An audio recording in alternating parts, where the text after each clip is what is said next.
What if you could hear your favorite song for the first time again?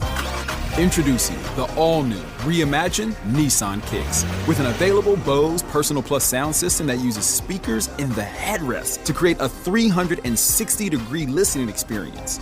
You've never heard anything like this. Reimagine your music and your drive. Experience the all-new, reimagined Nissan Kicks for yourself at nissanusa.com today. Available feature. Bose is a registered trademark of the Bose Corporation. This episode is brought to you by Amazon Prime. There's nothing sweeter than baking cookies during the holidays. With Prime, I get all my ingredients delivered right to my door, fast and free, no last-minute store trips needed. And of course, I blast my favorite holiday playlist on Amazon Music. It's the ultimate soundtrack for creating unforgettable memories. From streaming to shopping, it's on Prime. Visit Amazon.com/Prime to get more out of whatever you're into. This is Optimal Work Daily. Don't Learn to Code by Ryan Hoover of ryanhoover.me. So what are you going to do? My friend asked. Not sure. I'm exploring opportunities and investing in myself, I replied. Have you thought about joining a dev bootcamp to learn to code? Since I announced I was leaving my product role at a successful startup, several friends and followers asked me this question. I considered joining a dev bootcamp. Yes, I would like to be more technical. Yes, it would be great if I could create my own ROR app. Yes, I might gain more respect from engineers if I could better speak their language.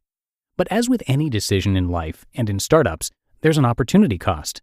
Learning to code would be valuable, but is it the most valuable use of my time? I don't think so, and this is probably true for many others that join the coding bandwagon. They too would be better off investing elsewhere. The hype. There's never been a better time to learn to code. It's more accessible than ever thanks to the open source movement, free resources, development frameworks, engineering bootcamps, and the helpful, generous coding community. It's more lucrative than ever.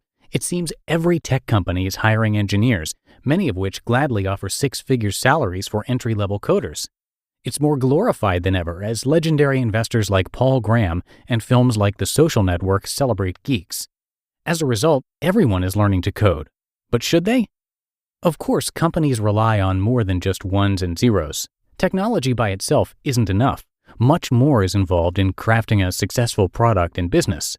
Software may be eating the world, but that doesn't mean technical talent is the sole driving force. Flour without yeast makes a baguette. The two primary ingredients of a baguette are flour and yeast.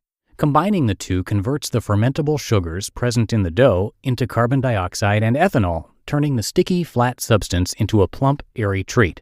Without yeast, the dough will not rise. Startups are no different. Most teams have flour. They're technically savvy and know how to GSD. But what's often missing is the yeast, the non-technical ingredient to grow their business. Products are built with technology, but companies need traction, the metaphorical yeast, to rise. Great products fail. Metaphors aside, let's take a look at the recent unfortunate downfall of Everpix. As described in a post-mortem, the photo storing service was beautiful, awarded with over 500 reviews averaging 4.5 stars in the US App Store. Its users loved the free service so much that an impressive 12.4% of them paid for premium upgrades. But it failed. Quote, while the team obsessed about perfecting the service, the founders paid less attention to the subject investors care about most. Growth. End quote. Everpix built a good product, averaging 55,000 users over the course of 2 years, but its modest traction didn't reach the scale needed for continued VC backing. After burning through its cash reserves, the team was unable to raise another round to keep the lights on. Although armed with the technical talent to build a solid product, the team lacked growth focus. Andrew Chen further described Everpix's situation, commenting on the importance of traction talent. Quote, the problem with hyper-product-oriented entrepreneurs is that they often have one tool in their pocket, making a great product. That's both admirable and dangerous. Once the initial product is working, the team has to quickly transition into marketing and user growth, which requires a different set of skills. It has to be more about metrics rather than product design, running experiments, optimizing sign-up flows, arbitraging LTVs and CACs, etc. An entrepreneur that's too product-oriented will just continue polishing features or possibly introducing big new ideas that ultimately screw the product up, or keep doing the same thing unaware of the milestone cliff in front of them. Scary. End quote. I just want to code. It's not that technical people don't recognize the importance of traction. Most do, but coders want to code. That's why they got into startups. I recently spoke with a technical solo founder. He described the challenges growing his social product. Quote, I built the product in just a few weeks. It wasn't hard, but getting users is tough. It's been 4 months and I haven't figured it out yet. I don't enjoy marketing. I just want to code. End quote. I hear this often. Coders tend to gravitate toward their craft because it's what they enjoy doing. That's what fuels late-night commits and bug squashing. The passion to code often pulls them away from doing the important shitty work, the essential things they don't want to do. Paul Graham describes this common mistake. Quote, most programmers wish they could start a startup by just writing some brilliant code, pushing it to a server, and having users pay them lots of money. They'd prefer not to deal with tedious problems or get involved in messy ways with the real world. End quote. We want to work on our craft, the things we love and are good at the cost of ignoring more important things. We fool ourselves into thinking we're making progress with each code commit. In reality, we're spinning. It's fake progress. Of course, this isn't a characteristic of just technical folks. We all succumb to this, myself included. Technology startups versus tech-enabled startups. Technology startup is often a misnomer. Many startups might be better described as technology-enabled. Several of today's most prominent startups, like Airbnb, Groupon, Birchbox, and Fab, reach their consumers through the web or mobile apps, but innovate in business and logistics more so than technology. For these startups and many others, traction risk, ability to acquire and retain users, far outweighs technical risks, especially early on. Traction talent that can meaningfully contribute to the former are in high demand as much as a coveted engineer. Traction is talent underserved. Technology risk has been heavily de-risked because of the technical community. They got their shit together. But you can't build a successful tech company without technology and traction. Most of today's startups don't fail because they can't build the product. They fail because they can't get traction for their product.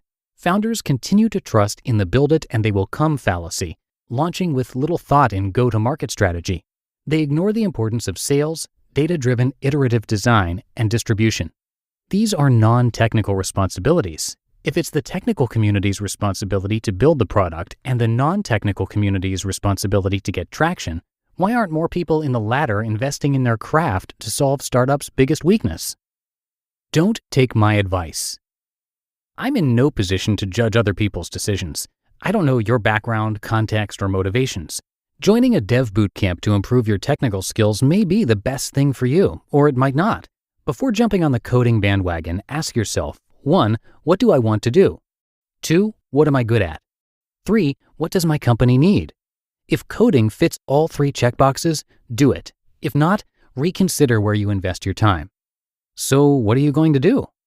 Back to my friend's question. As you might have guessed, I'm not joining a dev bootcamp. I'm incredibly excited to be working with the team at Tradecraft, a San Francisco-based incubator for traction talent, teaching kick people the art of UX, growth, and sales BD with top Silicon Valley practitioners and startups. Tradecraft is a fantastic opportunity to work with bright people to hone my traction skills and become a better marketer, leader, and product person. And teaching is one of the best ways to learn. You just listened to the post titled Don't Learn to Code by Ryan Hoover of ryanhoover.me. We're driven by the search for better. But when it comes to hiring, the best way to search for a candidate isn't to search at all. Don't search. Match with Indeed. Indeed is your matching and hiring platform with over 350 million global monthly visitors and a matching engine that helps you find quality candidates fast. Ditch the busy work. Use Indeed for scheduling, screening, and messaging. 93% of employers agree. Indeed delivers the highest quality matches compared to other job sites. One of the things I love about Indeed is that it makes hiring all in one place so easy because Indeed's matching engine is constantly learning from your preferences. So the more you use Indeed, the better it gets. And listeners of this show will get a $75 sponsored job credit to get your jobs more visibility at Indeed.com/startup. Just go to Indeed.com/startup right now and support our show by saying you heard about Indeed on this podcast. Indeed.com/startup. Terms and conditions apply. Need to hire? You need Indeed. This episode is brought to you by AWS. Amazon Q Business is the new generative AI assistant from AWS. Many tasks can make business slow, like wading through mud. Help! Luckily, there's a faster, easier, less messy choice. Amazon Q can securely understand your business data to help you streamline tasks, like summarizing quarterly results or doing complex analyses in no time. Q got this. Learn what Amazon Q Business can do for you at aws.com/learn more. And thank you to Ryan. He helped write the book Hooked by Nir Eyal. Ryan is the founder of Product Hunt, but also an investor at Weekend Fund. The website is weekend.fund, and over there, he and his partner write checks from $75,000 to $200,000 for early-stage startups around the world and across consumer and business-to-business products and services. They help founders with product, community building, and more. So if you're building something ambitious, they're the guys to talk to. Again, you can check that out at weekend.fund, F-U-N-D. And Ryan is actually featured across a couple of our shows, so if you like his style and if you like this idea of blogs being narrated to you for free, check out those other shows of ours by searching for Optimal Living Daily wherever you're hearing this. But I think that does it for today. I thank you for being a subscriber to our show. Have a great rest of your day, and I'll see you back here tomorrow where your optimal life awaits.